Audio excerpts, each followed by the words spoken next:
Now, anyone who has worked at a television station knows what it's like when you need to find some footage in the video archive and you don't know where to find it because the guy who put it in, he called it like clip 1 or something totally vanilla, and now it is completely impossible to find that footage again because how could you? Okay, so here comes AI and here comes SVT because they are working with something that is called, and it is wonderful, Findability. We love it already. Please welcome Mikaela, Åstrand, and Sally Ståhl. Thank you.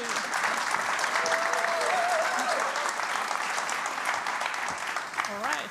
Welcome to our presentation. It's called Using AI for Improved Findability in the Media Archive. And findability is a word. We have Googled it. And I am Sally Ståhl. I work as a service designer at SVT with the Media Archive crew. Yeah, and my name is Mikaela, and I work as an AI engineer, currently in the same team.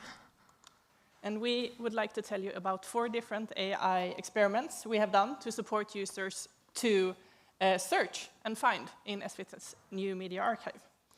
So we will talk about a little bit about this archive to orientate you and tell you about how we worked, and then we will deep dive into those 4 experiments. So we say the buzzwords, or? We'll save the buzzwords. Yeah. So it's visual search. No, I see here. Facial recognition, extracting creators and participants, and speech-to-text and named entity recognition. I hope you're up to that. But first, we start with the archive. So we're building a new media archive at SVT. It's called MARK. It's short for Media Archive. And we have a mission. And that mission is to create a reliable production archive where media is easily searchable and accessible and has committed users. And now I will give you a 1-minute demo of this archive. So you have to log in, and then on the top you have a search bar, and below that search bar you have a result with all the videos that we have. And you can search for anything basically, maybe Ursula von der Leyen, and you get the result, and you can see a small video on that video result. You can also open it larger and read the connected metadata, if there is any, and you can watch it again. A decisive larger style, different pace to find what you're looking for. And you can also, of course, make a small clip, if that's what you're after. And then you can export the video to your destination of choice. Maybe you want to edit it further for your news item. And of course, we have some filters, so you can shallow down your search result. And we have some other stuff as well, but I think we will move on. So we have a lot of video in this archive. The oldest items are from 1910, I believe. It's almost 500,000 hours of video that you can search among. It would take 55 years to watch. We haven't watched it yet. And we're also adding around 1,000 new news clips and so on every day. But we have a challenge. And a large amount of all this fantastic video, it lacks metadata, so it's super hard to find. Too bad, maybe. And also, this media archive has a lot of different users around the whole SVT organization, from news reporters, researchers, archivists with certain needs, and also media technicians and subtitle creators with other needs. So it's a complex situation. And our aim is to do something different. Maybe you also have experienced all those sad, tricky internal systems. We wanted to make something different, a good user experience. So we are using this classical double diamond user-centered design process to also involve end users in the whole process, from research, of course, but also in the ideation phases and end-user testing. And we learned a lot of things about how people search and what they're looking for. And it turned out it's different kind of things that they want to know about video. They want to know when was it created, is it published? They want to know the rights. Can I use it, or will I be in trouble? They're looking for certain persons, maybe Ursula von der Leyen or anyone else, a creator maybe, or specific pictures like a nice sunset, or Ströget in rain, or we also have quotes. Someone said something, do we have that on tape? Or a topic. I want everything in Mark on AI, for example. Or places. It can be like broad. I want some views from Denmark, or I want some news from Rådhusplatsen. So different search questions. And our team working with this, we try really to make Mark as an innovation platform by being helpful, but also using new technology. And we have done those 4 experiments that we will talk about during the tech sprint that we have annually on SVT, where anyone can pitch an idea, and then can you work on that for 2 weeks? Over to experiments. So let's dive into those experiments. So as we've said, there are 4 of them, and they're all about making videos findable, even if those videos currently have no metadata. This is a bit in the way. I'm going to stand here. OK, so the scope for all of those experiments is quite limited. But we have videos, we have no metadata, but we know that those videos contain a lot of information. There's the audio, there's the images, there might be subtitles, there's like names appearing on the screen. We would like to be able to extract this information. And limitations in those projects is, first, as Sally said, we did those mainly during those tech sprints, so it's quite limited in time, limited number of people, just see what can we do within 2 weeks with just a small group. Then we also have this, that any metadata is better than no metadata, basically. So we don't need to find all of it. It's better that the quality is kind of good, but just finding some of it, it makes it a lot easier to find at least something. And then finally, that since the scope is quite limited, we're only using off-the-shelf models and libraries that exist that we can just use directly. We're not training our own models, we're not annotating a lot of data, etc., which quite limits what we can and do and not. The first one is visual search. So it's the only one that is not about extracting metadata, kind of, but like finding in another way. And what we're using there is something called CLIP, which is a model that stands for Contrastive Language Image Pre-training. So it's a multimodal model from OpenAI that you can use to put text and image in the same vector space and compare them and see, are they similar, are they dissimilar?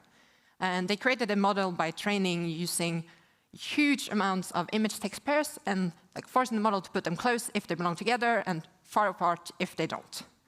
And this way we can put a text query and search among images and find images that match best this text.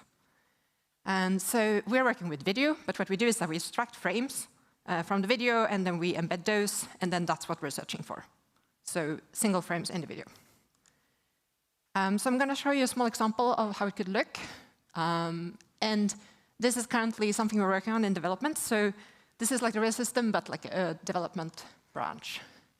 So we're searching in the same search bar as always, but we've added a new small tab that was not in Sally's video just before. Because we want it to be clear to the user that there is something there to look at. You're going to find stuff, even if you're not thinking that this is what you're searching for. So here I was searching interior from a grocery store. And looking at those video results, it quite looks like that, really. And we're not at all caring about the text. It's really just the images that we're searching in. So that's with text. But obviously, we can't just compare text and images. We could also compare images. So we also implemented in the first version that we can search using a photo or some other kind of image. So here I'm uploading a picture of a cat, my cat. We're not going to find this cat in the archive, but we might find other cats, right? And then we're searching. And we find plenty of cats, apparently. And there's nothing here saying that those videos contain cats, necessarily. Some of them do in the name, but that's it, roughly. And then once we have a video, we can show where are those frames located that we found, that were best matching. And then we can also search for the specific frame. Like, did we reuse this footage in various clips, in various videos? So we search for the frame, and then we find plenty of videos containing exactly the same frames, the same cat. So this kind of was a bonus that you can also use this to find duplicate videos, which might be quite useful if you have metadata on one of them, but not on all of them. So that's the visual search. The next one is a bit more classic, facial recognition.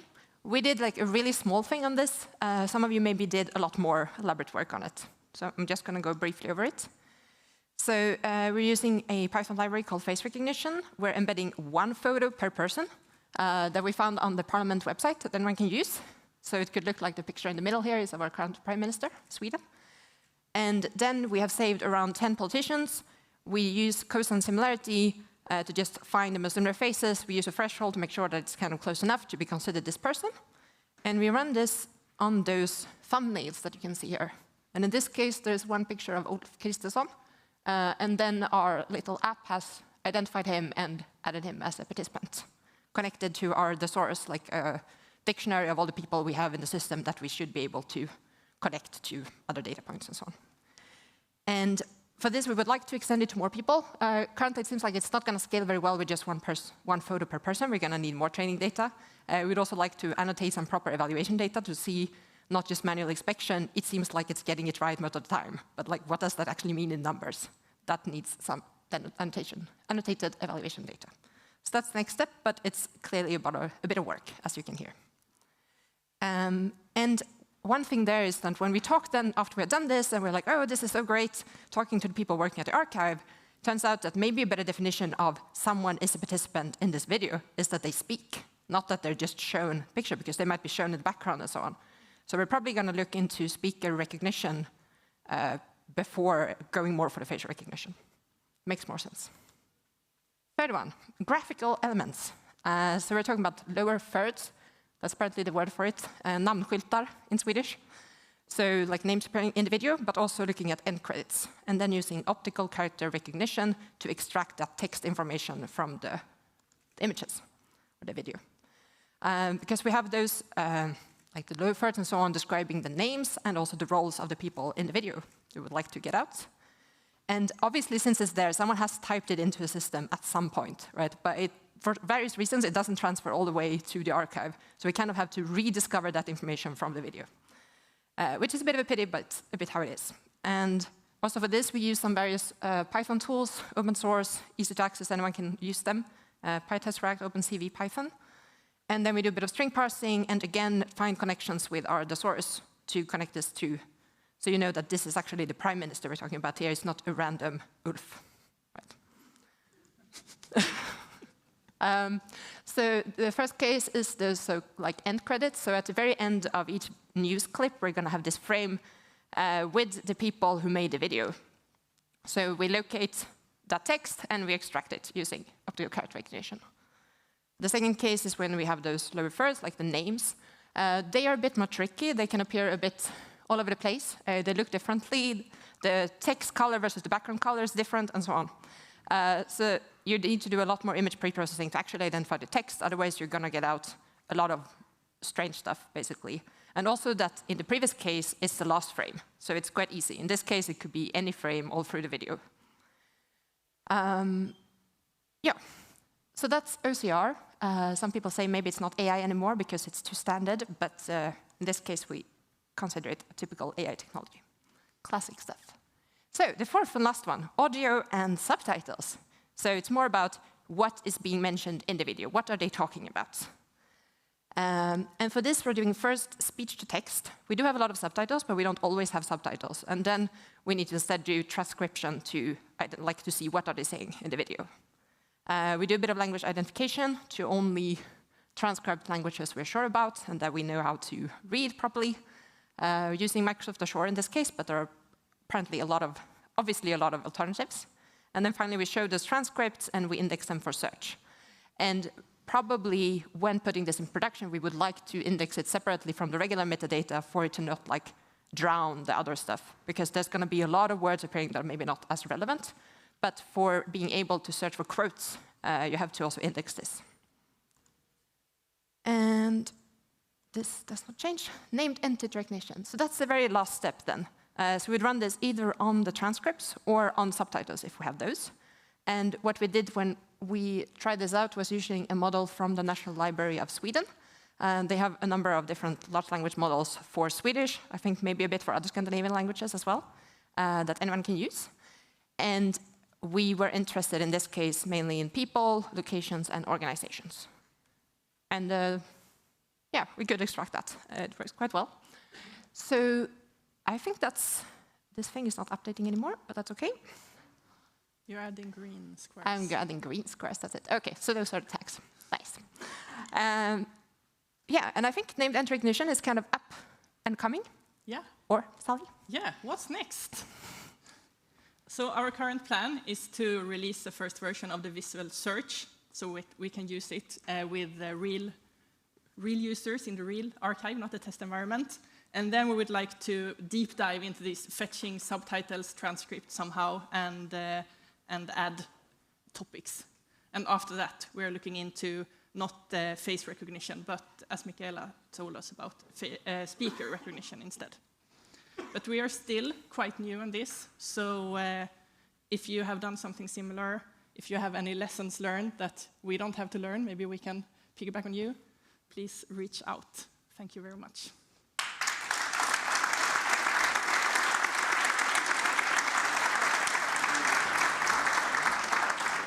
Thank you so much, very inspiring. A quick question before you leave.